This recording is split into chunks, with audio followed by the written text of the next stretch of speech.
Hello.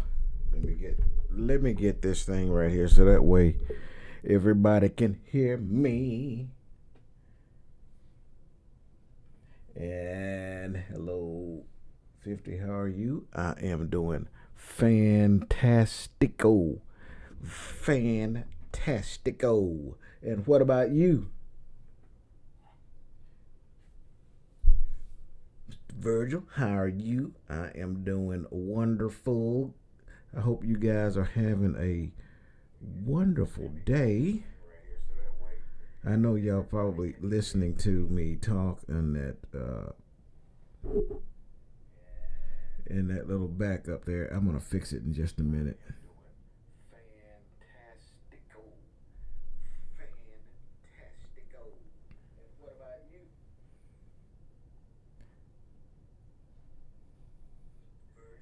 50 plus 3. That's a good thing, man. That is a very good thing. You know how many people wish they could have lived to be 50 plus 3? I am proud of it. And give me a second here. I gotta get this part right here off so I can not hear myself talking. I'm gonna move this mic right to front, so hopefully, I know it's gonna be right in front of my face when you guys seeing it, but I'm hoping that uh, that'll be a little bit better sound for you guys. I was just wondering what happened with Swift. I haven't been on for a while. If you've already covered it, yes, I did a couple of times, but I don't mind saying it again. I don't work with Swift anymore, and to be, quite frank with you, I really don't like to get into it because it's drama, really. And y'all know me, I'm not a drama type of guy. I pretty much just like things to go as adult as possible. And so I don't, delving deep into that starts to smear the lines of getting other people involved where they want to, dramatize it. And I really don't want to do that. Okay. But let me see if there we go. I got that right. But I was actually just caught up in a bunch of lies and bull with them. And they didn't bring it on. Swift didn't bring it on.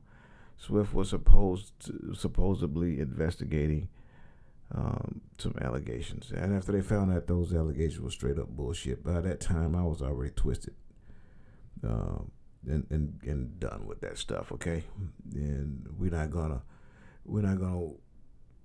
press too hard on it because guess what, guys? We are the UBS. We are way above that childish bullshit, okay?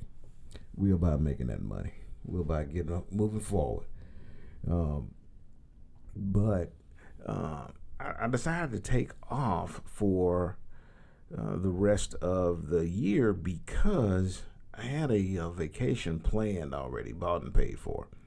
And in October was my anniversary, my year anniversary, so I had vacation, and I was going to use vacation during that week so that I could spend Christmas with my family. And if I were to get started with another job, then it may have been a little difficult for me to take that time. And, the family was a little, anxious about me not taking it with them. So I decided to stay home. But I will tell you this, I did go, yeah, I'm still gonna drive. I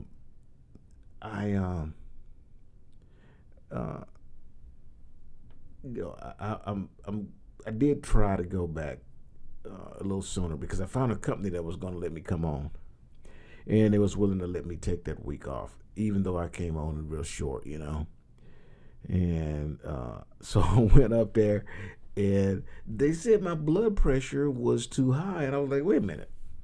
My blood pressure is always a little high because, I take a little pill to, keep it under control. and it was lower than DOT standards. But that company has their guidelines is even tighter than them. And I said, well, fine, bye.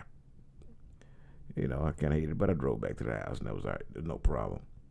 But I will start on October 30th with my brand new journey, and you guys are gonna come on. I'm gonna do the same thing I've always done, and you guys will just get to experience and learn with me a different mode of trucking. Same happened to me mentoring. Keith said that he had a similar issue mentoring, and I gotta tell you guys this. You hear a lot of negatives about mentors. It's always the mentors is horrible, and mentors is this, and mentors is that, and I don't doubt that it happens. I really truly don't. I don't put it past a whole lot of people to do stupid stuff in a truck as a mentor, and it's all generally is people complaining that all the mentor want to do is make money off students. Now, I mean, that's just the dumbest cop-out, it's ridiculous thing that I've heard. But, there are people who say mentors are doing things and saying things and that the mentor is not doing what a mentor is supposed to do. Can I call you back? Sorry, that was a call I couldn't not at least answer. Anyways, people say blame a whole lot of stuff on the mentors, and and some of it you're gonna have to take with a grain of salt. It ain't true. A lot of it is not, and it's generally a student that is struggling and want to blame somebody other than themselves for their struggles. And the fact is, you guys was on the truck basically with me and my students, and you saw how I treated my students. You saw how things went along with them, and all of my students are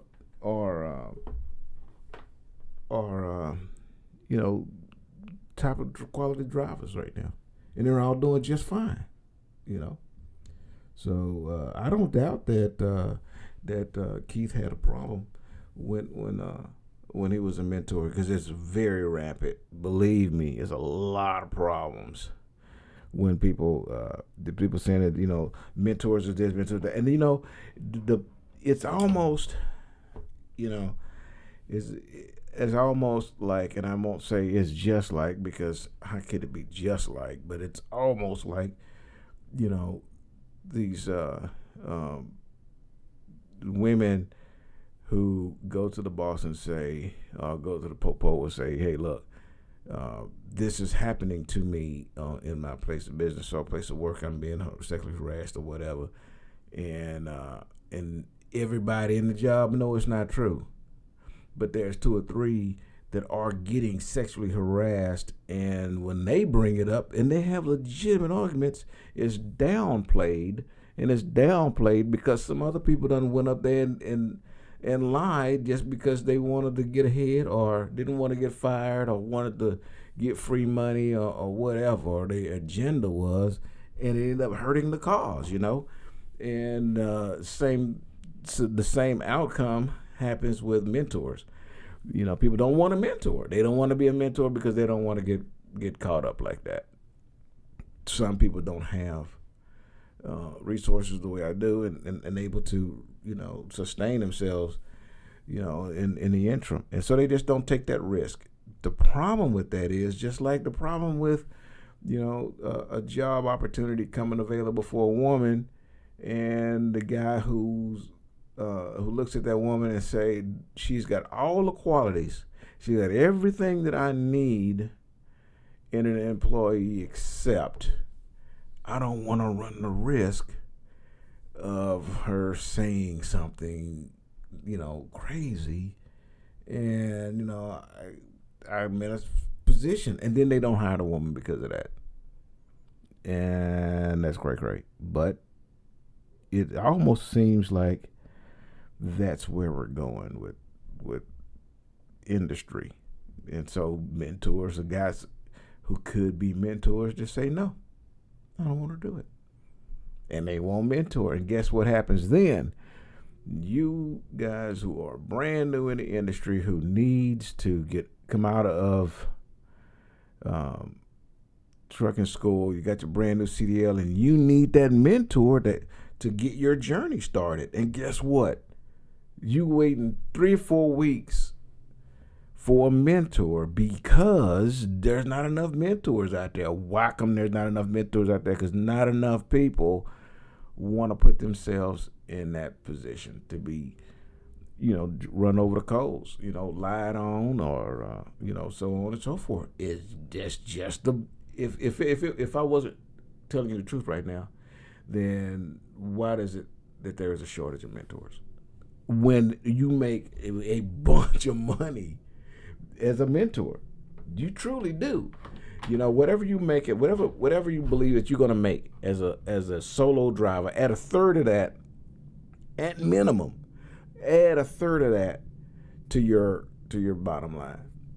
If you're making $70,000, you're gonna be 6 figures with as a mentor. That's how it works, no doubt. That's why people do it, man. It just makes a bunch of money.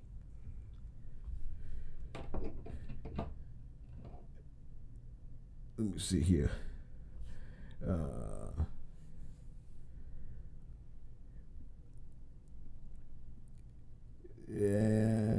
He says, thank you for being transparent with your experience. I got through my CDL. Man, I really try my best to give you guys as much information as pertinent, that you guys can use. And, I spend a little time running my mouth and doing a little bullshit along with it so we can laugh and have a good time. But for the most part, I want you guys to see what I'm going through, what I do, so that you guys also can have a positive experience when you get out there. I had one of the UBS called me, and we had a conversation, and the situation that they were in, and I say they because they were teaming, and it is a problem that a lot of trucking companies have.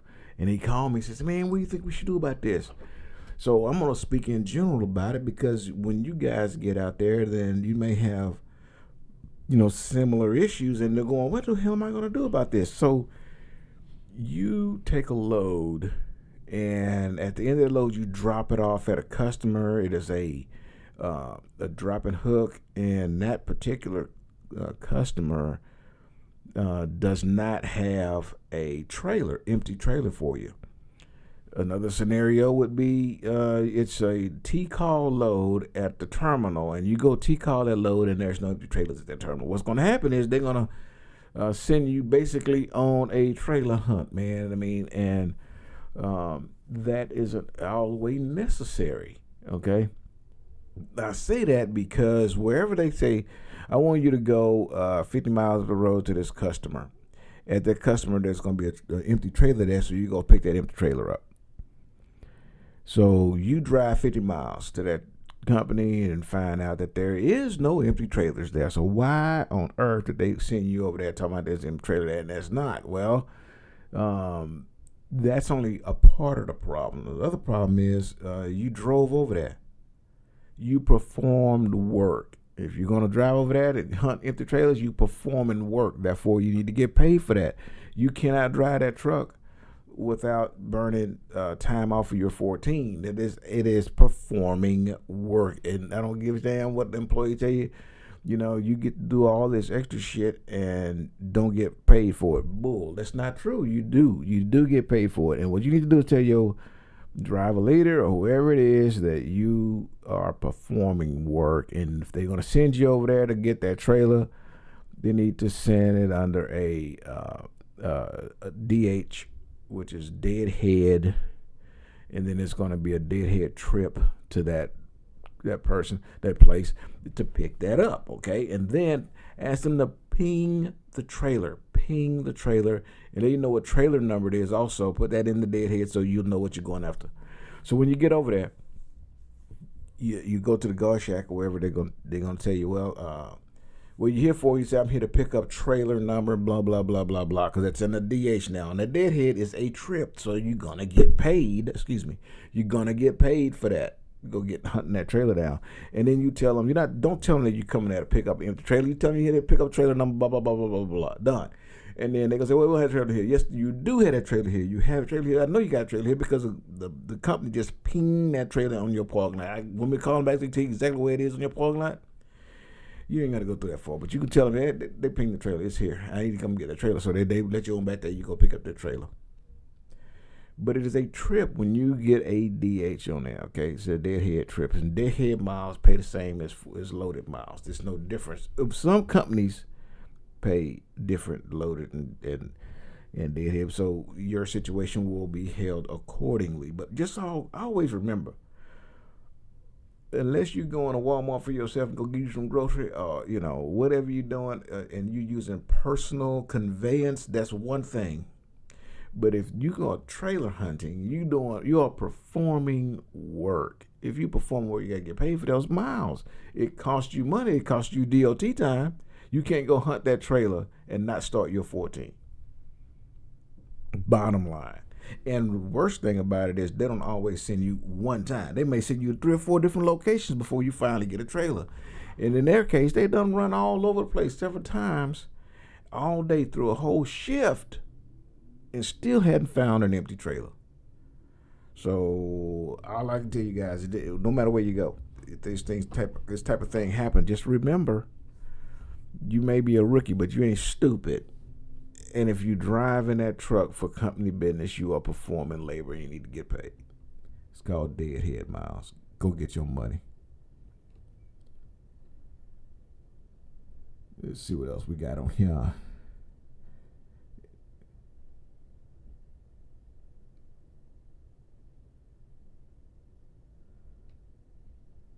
And in the meantime, people get tired of waiting and go elsewhere. That response is 100% dead on. He is hitting the nail on the head with that, okay? What he's responding to is me saying that folks are getting their CDLs and the company says, okay, you're hired. You're just we're gonna send you to the house, and you sit at the house until we find a mentor for you.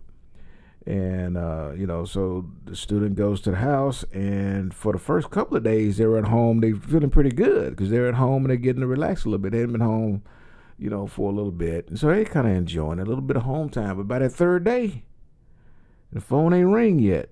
Fourth day, the phone ain't ring yet. Then they making some phone calls, and then they find out that it's very difficult to get in contact with somebody. So frustration builds.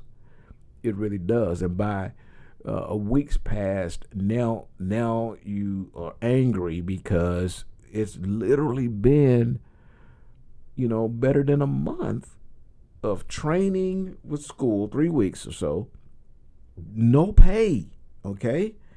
And then taking other time for them taking time to get a mentor. It's frustrating me. I'm sorry. I already went through it, but the time it takes you to get that mentor adds to maybe another week, another 2 weeks, another 3 weeks on top of the time you spend getting that CDL.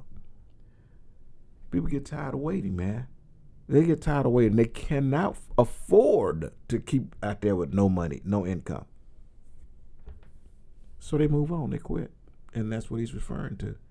I believe it. I believe it 100%. Jim says, I was lucky. I got my phone call before I got home. Jim, that's really, really, really a good thing, man. And I'm so glad for you. I really am. You'd be surprised how many people are not as fortunate as you were or as fortunate as I was.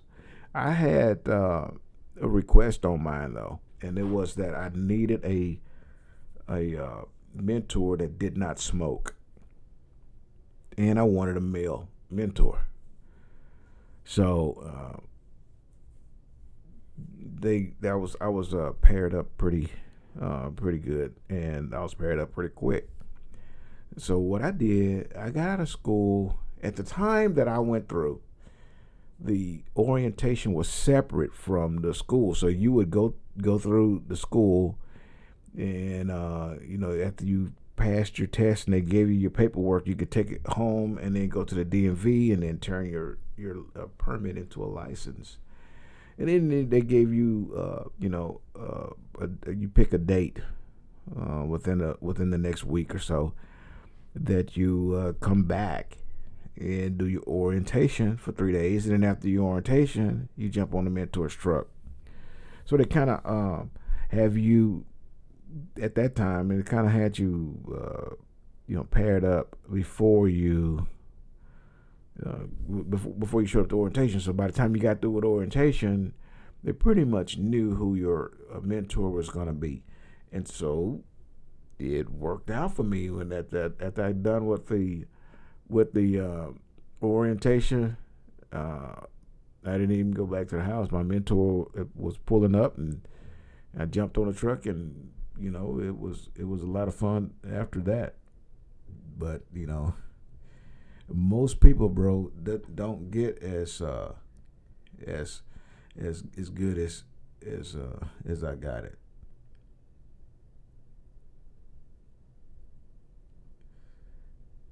So, but if anybody else had a issue with their with a mentor or anything like that, I'm kind of curious. I'd like to know if anybody else has had or if you think the mentoring process should change, or should if it's better or worse than well, the best way you believe that it should go. And this is coming from some probably guys who hadn't gone through that process yet. If you think that mentors should go through a different type of vetting process, or even if incoming students should go through a different vetting process to make sure that those two can be compatible, I'd like to know. But I can tell you this, you'd be surprised, man. It's I've said it before, and it's like with a mentor, it's kind of like, you imagine the first day of every month, you get married to somebody. The door knocks, knock at the door. You open the door, and there's somebody standing there. You don't know if it's a male or female. You don't know there's nothing about this person. And that person said, "I'm going to be your spouse for the next, 4 to 5 weeks." And then they're going to move into your house, 1-bedroom apartment. Efficiency. You didn't even got a bedroom. You just a kitchen and a den with a fold-out couch. And not only do y'all have to share that same space, but you cannot leave that space for 20 of the 24 hours of the day. And you got to be in that room with that person. At the 29th day, that person leaves, and on the first day, somebody knock on the door, and it's a brand new person again. And you got to go through that over and over and over and over and over and over and over again. That's what it's like. That's what it's like. That person bringing in their luggage and their baggage. You hear me? They bringing in their luggage and their baggage. All of the problems they got at home, all of their, personal issues, all of that comes with them on the truck. And y'all in that tight, confined place dealing with it. That person who's a mentor that's on that truck, who just got done with a student, he's probably picking up his next student, ain't been home in 4 or 5 weeks. He might be anxious to be at home, and he might have his own personal issues. You never know.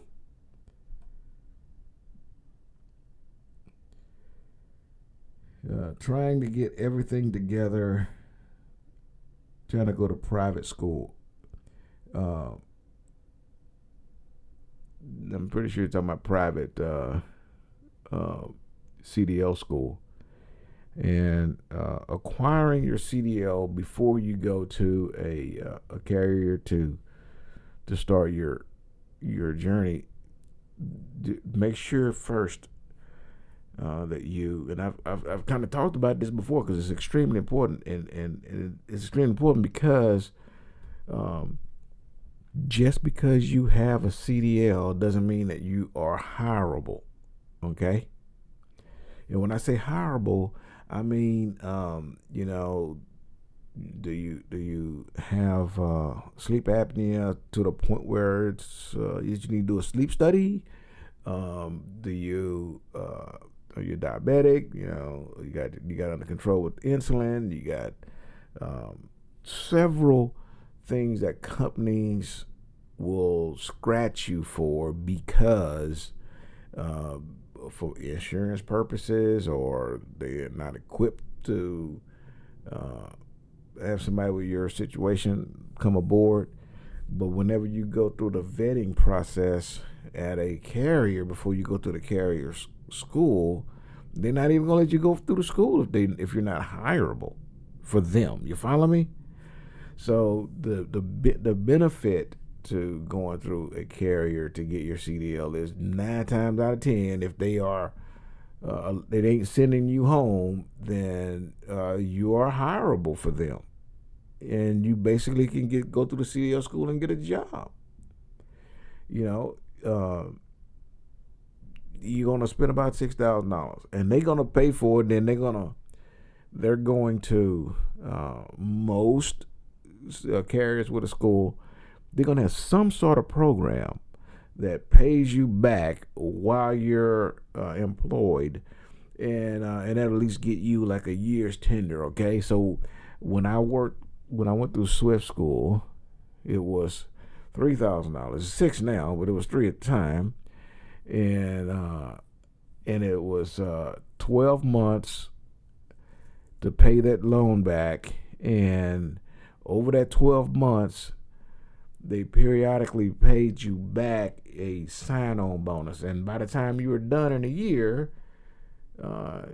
you would have received just about as much as you paid for the school.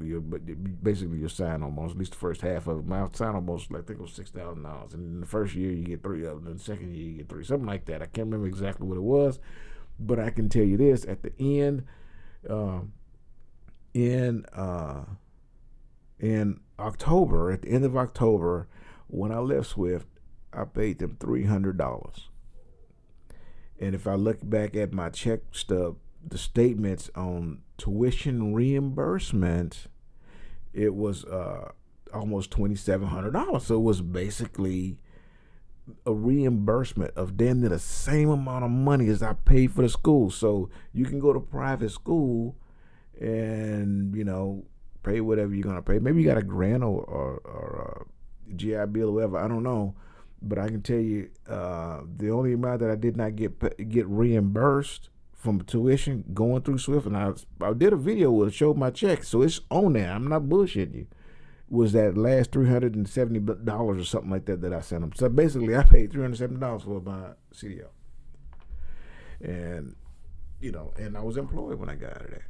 So, kind of keep those things in mind. I'm not telling you don't go to where you're going. I'm just giving you my experience. That's all. And the only way I can make sure that the words coming out of my mouth to you guys are truthful is I tell you exactly what happened to me and exactly what I done. And like I said, if you look back a couple videos ago, it said something about on my last paycheck. It's on that paycheck. So I'm not bullshitting you. I'm telling you, I only paid $370 because they had that tuition reimbursement because I did the sign-on bonus. And then I stayed with them until it was done. So it worked out. Let me see here. Do I still have to go through the mentor process?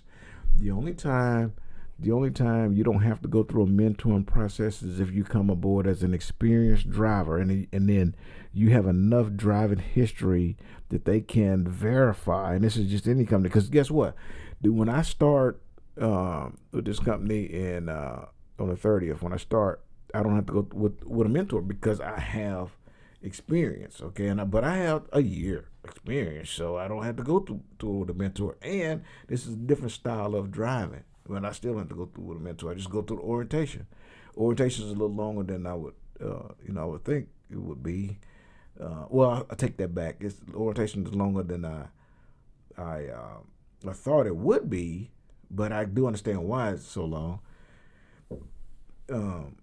But unless you coming in with enough experience, if you coming in with enough experience that you don't have to go through it, and I think it might be 6 months, I believe, with most carriers, most companies, then you don't have to go on the truck with a mentor.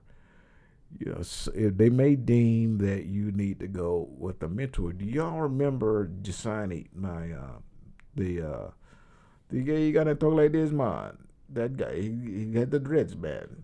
Him, Jasani, was an experienced driver. He came from Sierra England. He only had to ride with me for 50 hours. That's it. So we were done in a week. We drove Monday, like 7 days. We drove a week. And he was done. So it just kind of depends. You may be able to go right on a mentor's truck with no issues.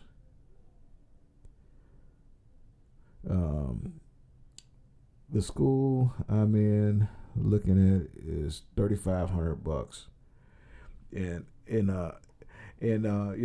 that's not a bad price to pay for a school. Again, these carrier companies, the carrier schools are about $36,000, and I'm sorry, it's about $6,000. Swift was $3,000 when I started, and they went up to $6,000 because that brought them on par with everybody else. And if you go through a community college, it's about that same amount of money. Okay, but find out, man, if the amount of money you're gonna pay for school. Steve Gillums, what's up, brother? Merry Christmas to you. Make sure that maybe you, when you sign aboard, that you can get it, that they have a sign-on bonus. Okay, and if they have a sign-on bonus equal to what you pay for the school, man, you might come out really good. And there are some companies you got to kind of be careful. Some of them are really, really, really, really fat, man, when it comes to pay, and then it's that way because they have trouble keeping drivers, and it ain't even, and then that means being ain't worth the pay. So you kind of have to be a little bit careful with that. But see if you can find a job that's going to help you pay that student loan back, man.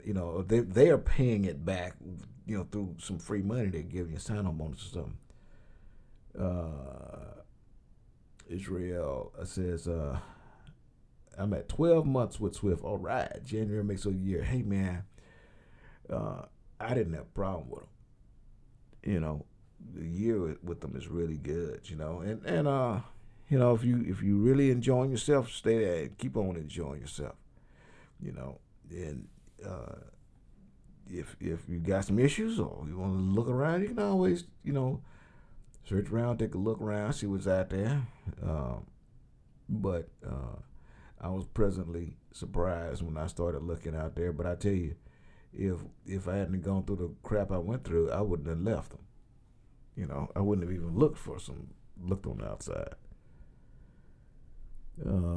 Luke, I have 2 months experience, and I have a gig picking up my own loads from JB Hunt 360.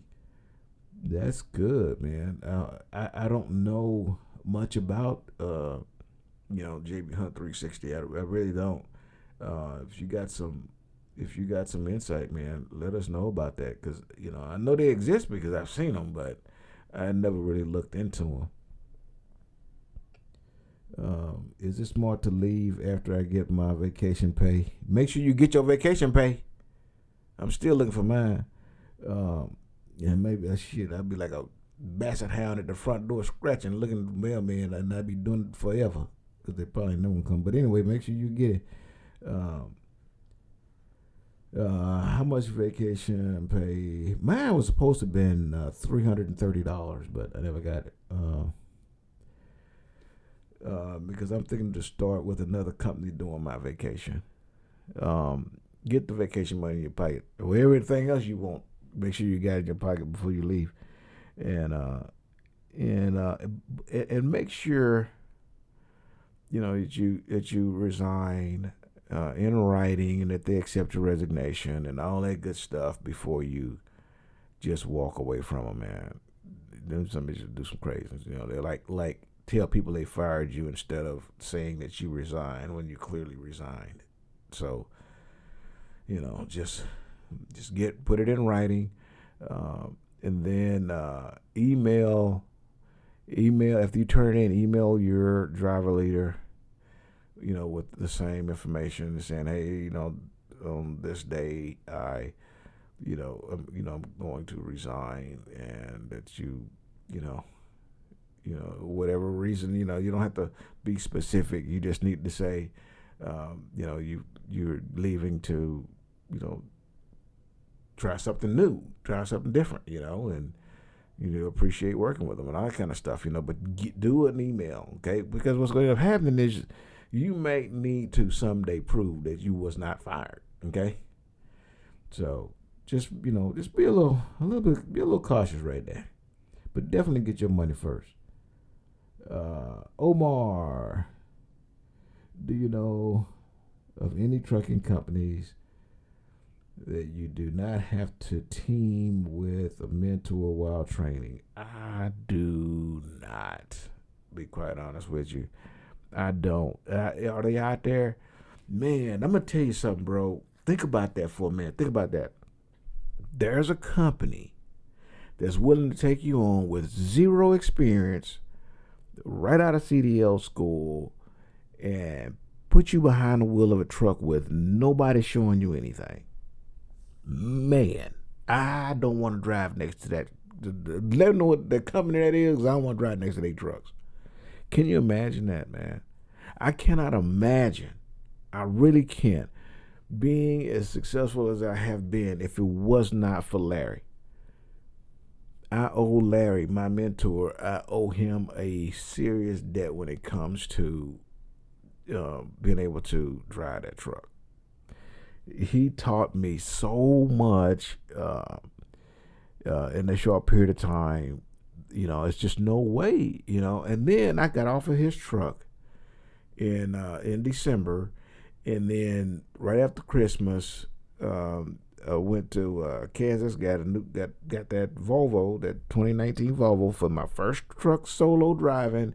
They sent me straight up to the Northeast, and I spent all winter in snow, cray. And I'm, a Houston boy. I don't know nothing about no damn snow. But I spent time with Larry in the snow. I even have a video of us driving in the snow, and he was talking me through how to drive in that snow. But if it was not for his tutelage, how to run the truck successfully, how to make the loads on time, how to use the Qualcomm, when I should take a break, how long we should drive, and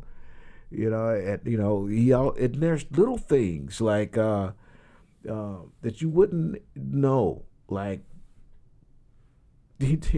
parking at mom and pop truck stops as opposed to always going to a TA Love Petrol and all those kind of things, or rest areas. Those, I look for those last. The TA Petrol and all them, I look for those last. You know what I'm looking for? The ones that say P on the parking. Truck stop, that's what I'm looking for. Mom and pop stuff that don't have a big corporate name. Why? Because the big ones, they're going to fill up quick. I'm going to get some good parking, and they're going to have a diner or a cafe or something like that where somebody back there would have had that on and cooking, doing a patty like this before they make the hamburger. Making it round and then putting it on the skillet. Some good stuff, but you wouldn't know these things if you don't have a mentor that tells you about those sort of things. Now, I'm not saying that you're going to get a mentor that's going to show you, those little bitty things that I did. But who you gonna ask questions to? You have nobody to ask questions. So think about a company that would do you like that. I don't know, bro. I wouldn't mess with them. Luke, all the loads are power only. Wow, dropping hooks. Really? So Luke is filling us in on the JB Hunt 360. He says that all of the loads are power only loads, just dropping hooks. Man, I'm looking for that. That's just beautiful. I'm working through a carrier, so all I know is I'm picking up a load at a set rate. So Luke, do you own your truck, or is it a company truck that you're driving doing those dropping hooks? I'm kind of curious about that too.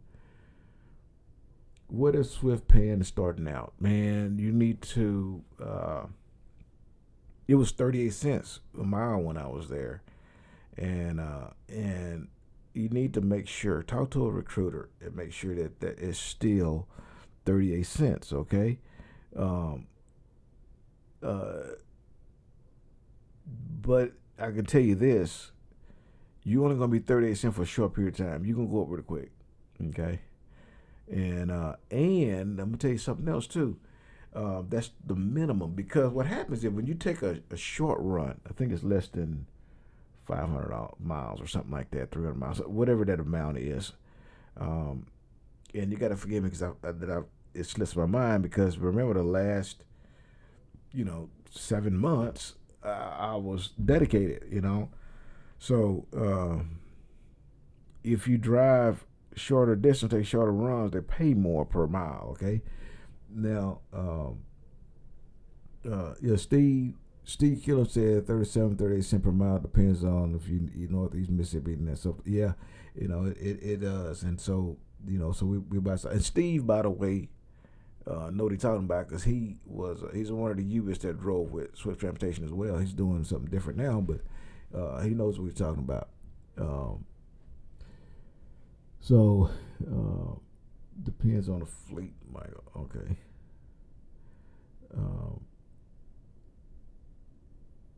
Luke said that's scary. I can tell you.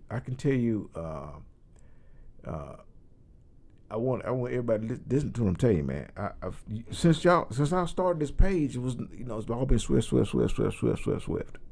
because that's all I knew. It's all I was ever driven for, And but listen to what I'm telling you, and I'm not trying to be a brag, or I'm not trying to high cap any of that. I am not. Trust what I'm telling you. I'm just trying to be straight up and honest with you guys up front.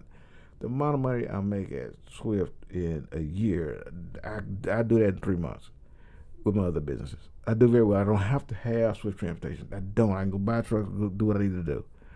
When I say that, I take that back. I did need them because I couldn't get started the way I wanted to get started, because insurance wouldn't allow me to do it, because I didn't have any experience in my CDL. So yes, I really did need them. So that's not entirely true. Okay, but the gist of what I'm trying to get you guys to follow me, what I'm saying right now, is it doesn't matter. It doesn't matter what they pay you, so to speak, that cents per mile. If you chase cents per mile, you will always chase cents per mile. Now, you guys saw the paycheck. I put a check up there. Swift started me off 38, 39 cents a mile, 37, 38 cents a mile, same like they did Steve.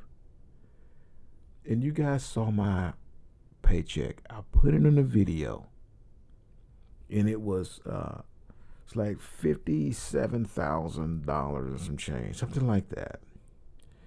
And that was for a little over 9.5 months. Okay, that's all. And it was almost $60,000. And had I finished out the year, I would have been $80,000 at least. That is not including, guys, listen to what I'm telling you, that's not including the money that I produced outside of the cents per mile because I was doing other things like I was getting other incentives, new hire bonuses and stuff like that. Okay, so if I had the mindset that all I was going to do is chase cents per mile, because I think on a scale this tall, I would not have made that much money, and I can show you guys if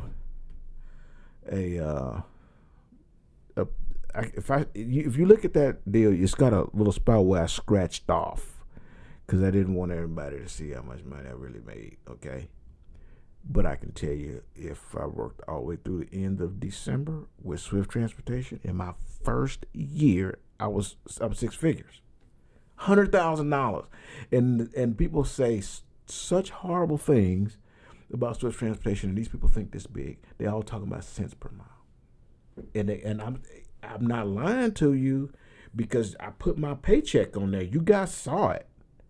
You saw it. So it's not like I could be making it up, right? But you have to think. You have to think outside the box. You have to determine what you want, man, and then go after it. The cents per mile is only one part of it.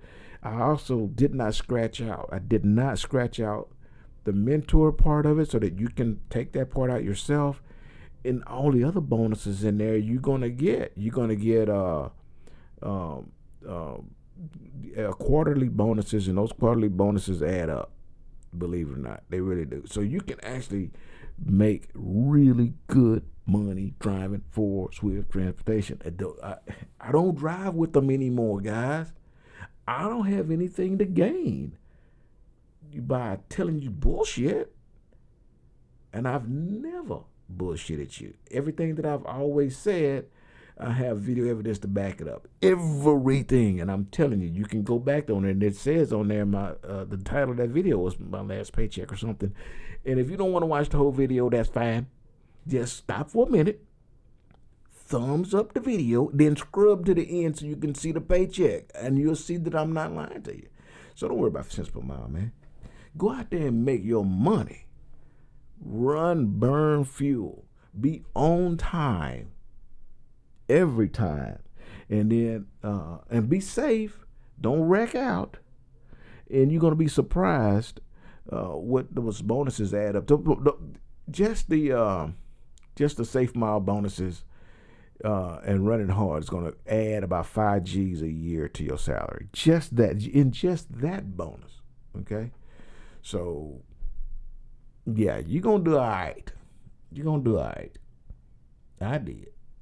And you guys got proof of it. So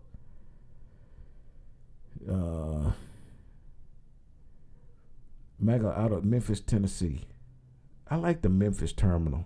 I had a little bit of a brush with them just one time, and they fixed it. They fixed it before I made it a nastiness. They fixed it, and they took care of me, and so I really enjoyed them, man. I really hadn't gone to any one of those terminals that were just horrible bad. There was some that needed a little bit of fine tuning, but they do pretty good. I don't know if all y'all JB Hunt Freight dropping hook. I'm driving for a company truck and trailer. 47 cents per mile. That's pretty doggone good. 47 cents a mile, drop and hook. Bruh. Somebody need to push you out that seat, man. They want that job. That's pretty good. That's for a company driver. I don't care what anybody says. Somebody gonna get on here. They been driving trucks for 75 years and go in here and say something crazy. This is a rookie channel. And everybody watch this channel. They ain't on here because we got 45 years experience. But the fact is, if you drop and hook, man, come on, man. You ain't got. How many loads are you gonna be able to run if you don't have to know live loads, live unloads? Think about that, man. Think about that. And you're getting 47 cents per mile. That is excellent. That is really good. Luke, preach that knowledge, brother. I'm trying, man. I'm trying. There's some whole heads out there, too. Good night, Merry Christmas. All right, Jim Wall. Appreciate you, brother. Merry Christmas to you and your family. I hope you're still on here to hear it. Steve says, did you do per diem? What was your gross or net? I did do the per diem. I did, and that 57,000 that I put on there was not including the per diem, and it doesn't. And that 57,000 did not include the amount of money that I made for my added bonuses as well, and that was double digits. So I did damn good working with them, man, and I actually miss it, man. I miss my driver leader. She is just, man, she's so cool, and management at the Salt Lake Terminal. Swift management at South Lake Terminal. Oh man, listen, you want to talk about top-notch people, man. I mean, these people you would invite them to your house. You hear me? Man, it was just a family feeling at that big, huge ass terminal. I really like it, and I kind of miss that part of it. I really do. But I did damn good. Now, on the other hand, the CHLPQ $G4N. I'm stuck in the terminal in Lancaster, and the showers need to be updated. Ha ha! Oh man, man, Lancaster.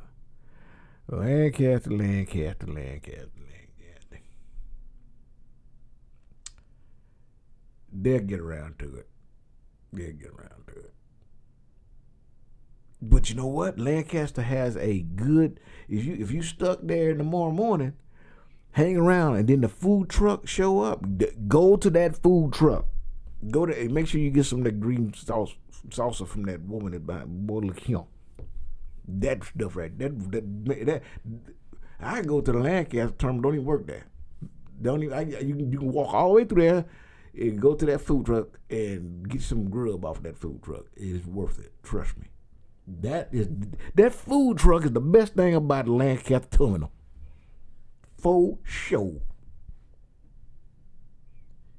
Luke, I thought that was amazing considering I don't have too much experience. Shit, boy, I'm gonna tell you something. Nigga, you got too much experience. You make 47 cents about dropping the hook dry ad, bruh. You man. Look here, let me tell you what you do. Get you 2 bank accounts, because you're going to need a whole bunch of bank accounts to put all that money in there. Because that's really good, man. I'm really happy for you. That is an excellent situation right there. Just do me a favor, man. Listen here. Do not go acquire debt.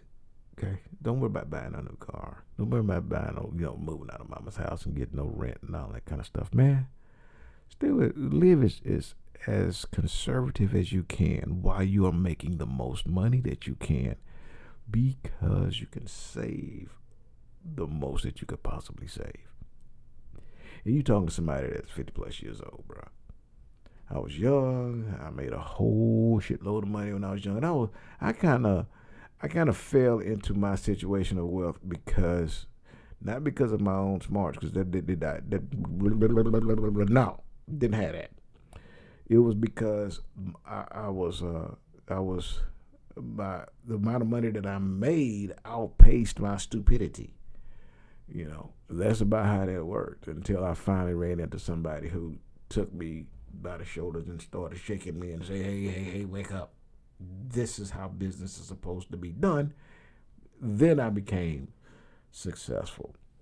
But I really wished that when I was a young guy that I had somebody that could bust me in the head and crack my head open so that they can actually force the listening into my brain, because youth tend to not listen to grown folk. And if I had listened way back then and actually had somebody, actually put it this way, I've actually had somebody in my life at that time to teach me how to manage my money back then, I would have gotten a lot further down the road than I am right now. And I'm grateful, without a doubt, where I am right now. But if I had somebody to look at me like I'm looking at you right now and say, you making 47 cents per mile trapping hook, and if you making $1,200, $1,300, $1,400 a week, a young man your age need to save $1,000 a week. It needs to be in savings, and then that savings need to be turned into some sort of realistic investment. And if you can't live at a young age on $400 a week, I'm telling you that you're way, way out of bounds, because there are women, single moms with children, bringing home less than $400 a week, and they making it. Now, that's just not, that's me, preaching to a kid. So let me, I know it's going like this. I got to go buy me a fancy new car, some blings on there. I know, some $5,000 Nike Jordans and stuff, whatever. I'm just telling you, go make that money, man. I'm only 27. Yeah, man, that's good. That's good. You 27. That means 25 years from now. No, I'm sorry. Yeah. 25 years from now, you will be my age. That means you got a 25-year head start on me. If when I was 27, somebody gave me the same wisdom I'm giving you right now, bro, oh my God. By the time, if you do what I'm telling you, you stayed right there at that same job, and you just continue to do the same thing. You didn't change anything. And you did that for, you save $1,000 a month. That's $12,000 a year. Think about it, that's $250,000 by the time you get my age. Think about that, $250,000 in the bank. And I can tell you, the vast majority of 50-year-old folks do not have $250,000 in the bank. And that's $1,000 a month. I not just told you, if you make $1,400 a week, you put $12,000 a week, not a month, but a week. Because you can live off $400 a month. But I'm telling you, if you did that for 25 years, you would be a millionaire. Do you know that? You'll be a millionaire, but you're not, because you put it up years old. And you're talking about, man, 50, I need to go have me some fun. Slap some booties and stuff like that. Club, making it rain, make it rain, make it rain. All right. Eventually, that 47 cents a mile job ain't there no more than you doing this. Okay. I should have listened to him. Yes. No, it's registered. Good, brother, good. I'm glad. How long I've been on here? Am I an hour yet? Yep, an hour and 5 minutes. Hey, Luke and Michael and all the rest of you guys still hanging in there. I really appreciate you guys. Listen, before I get off here, I want y'all to go down there and click that thumbs up, brother. Help me out with them thumbs up. You know what happened, bro, is when I came home from Swift and I decided to take off a little time, well, I wasn't making some videos for a little bit, right? And so now I have to push my numbers back up so that you guys can get fast notifications, and my numbers get back up there. But those thumbs ups helps me to get back up there, and I really appreciate that. Okay, so you guys keep in contact with me, man, and I may do one more live, one more before. Oh, look at that, sounds like Barry White. Anybody like Barry White music? Okay, look, I'm gonna try to do one more before Christmas, and then I'm going to let New Year's have it, and then I'll give you guys updates once I get down to my new gig. But I really appreciate y'all, man. Please give me a thumbs up down there, and